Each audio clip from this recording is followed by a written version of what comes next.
하시면 되겠습니다. 자, 줄기세포 말씀을 드렸었는데요. 이제부터 본격적으로 좀 알아볼게요. 네.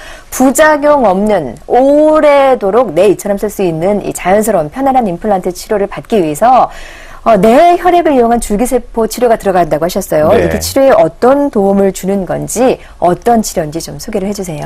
네, 줄기세포 치료법 또는 줄기세포 유도술이라는 거는요. 네. 우리 피 안에는 우리 몸을 낫게 하는 시스템이 있어요. 네, 그 과정이 있고 그다음에 그거에 관여하는 단백질과 세포가 있는데 네. 피 안에서 그 과정에 우리 세포를 재생시키고 이렇게 치유시키는 그 세포와 단백질을 빼서요. 모아서 빼서 특정 부위에다가 몰아주는 기법입니다. 네. 그래서 아무래도 이제 그냥 일반적으로 흐르는 피 안에서 있는 세포만 관여하는 것보다는 이렇게 마치 소몰이 하듯이 그 단백질과 세포를 이렇게 필요한 부분에다 우후 갖다 주면 네. 아무래도 더 그 낫는 과정이 효율적으로 일어나겠죠. 그래서 이 그림은 지금 그림은 이제 세포학적으로 뭐 이런 과정을 거쳐서 낫는다인데 저 낫는 과정을 폭증시키는, 증폭시키는 그런 치료법이라고 보시면 됩니다. 네. 네. 더 빨리 잘 낫게 이제 도와준다는 그런 말씀이신데요. 네.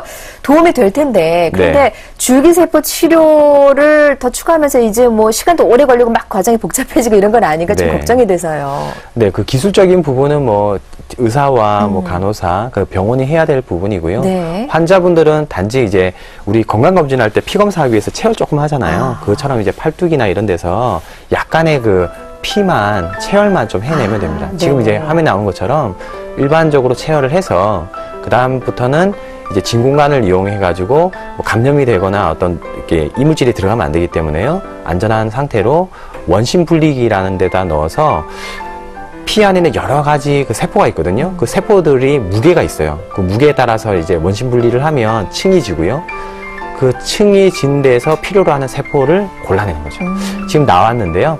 위에 이제 상방 부분에 이제 약간 노란 색깔이 띄는 저 부분이 그 줄기세포를 유도해낼 수 있는 단백질을 함유하고 있는 세포층입니다.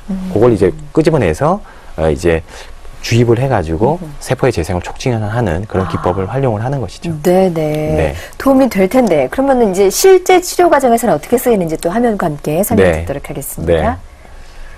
자, 이거는 이제 제가 이제 수술하고 있는 거고요.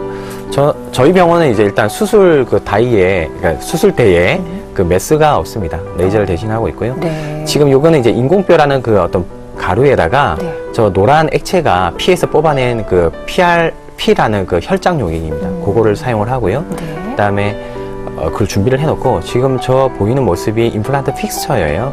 그 치아 뿌리에 해당되는 구조물이죠.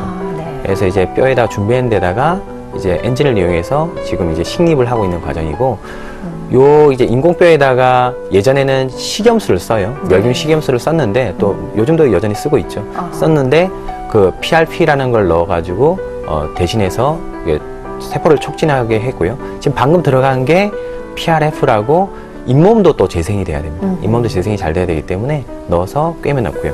지금 레이저랑 PRF라는 줄기세포 유도술을 이용했기 때문에 지금 나온 화면에서 피가 안 난 화면이 보였습니다. 네. 수술 끝나고 나면 이제 결과를 브리핑을 해드려야 되죠. 그래서 각도, 길이, 위치 이런 것들이 잘 적절하게 됐나 또 CT를 찍어가지고 분석을 실시간으로 해드리고 있습니다. 저희 네. 병원은.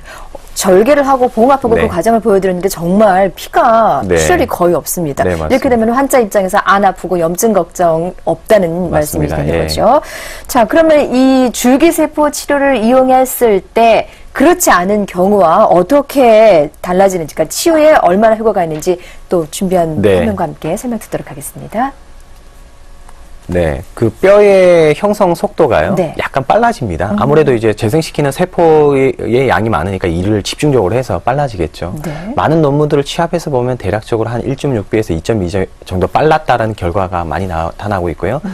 최종적으로 이제 뼈의 밀도도 한 1.4배 정도 더 높아지는 걸로 논문 결과들이, 여러 논문들이 결과가 나타나고 있습니다. 근데 뼈는 사진을 찍어가지고 보여드리기가 어려워요. 네. 그래서 피부과 자료를 보니까 PRF라는 줄기세포 유도체를 사용을 해서 화상치료를 했던 경우와 사용하지 않았던 경우를 비교했던 게 있더라고요. 같은 네. 환자인데 보면 PRF 오른쪽을 보면 사용한 경우는 반은, 그러니까 흉터 조직이 거의 없고요.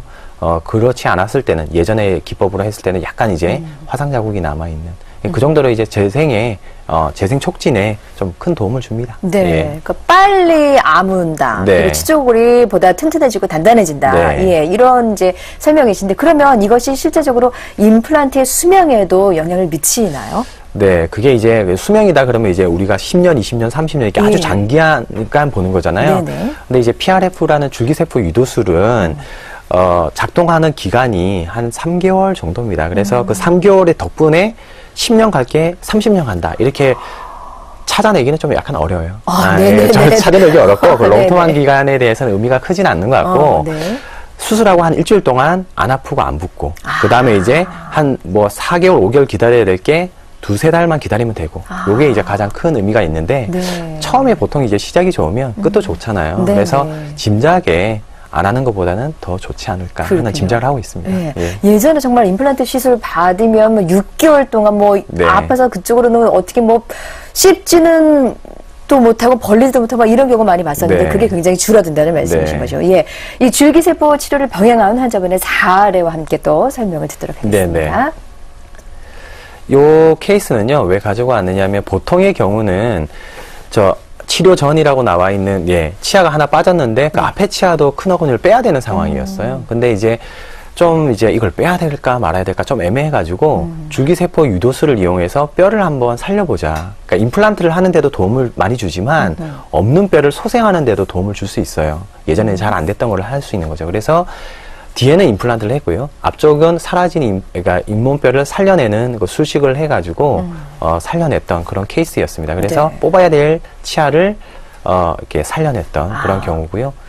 네, 이분이 캐나다에서 오신 분이라 빨리 치료를 해야 되고 빨리 출국을 해야 되는데 네, 그 네. 모든 거를 좀 해낼 수 있게 했던 그 도움을 네. 크게 준 케이스입니다. 그렇군요. 네. 예.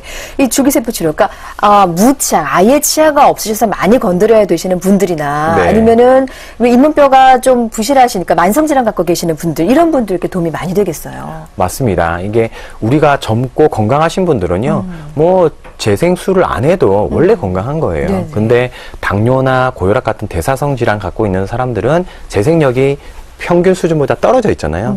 그거를 보상해주기 위한 뭔가가 있어야 되는데 그 보상해주기 위한 활동으로 PRF를 이용한 줄기세포 유도술이 네. 아주 적절합니다. 그렇군요. 네. 뭐 고령이시거나 만성질환 있으신 분들도 해볼 수 있는 임플란트라는 말씀이세요. 네. 가능한 임플란트예요. 자, 이용하실 전화번호 다시 한번 말씀을 드릴게요.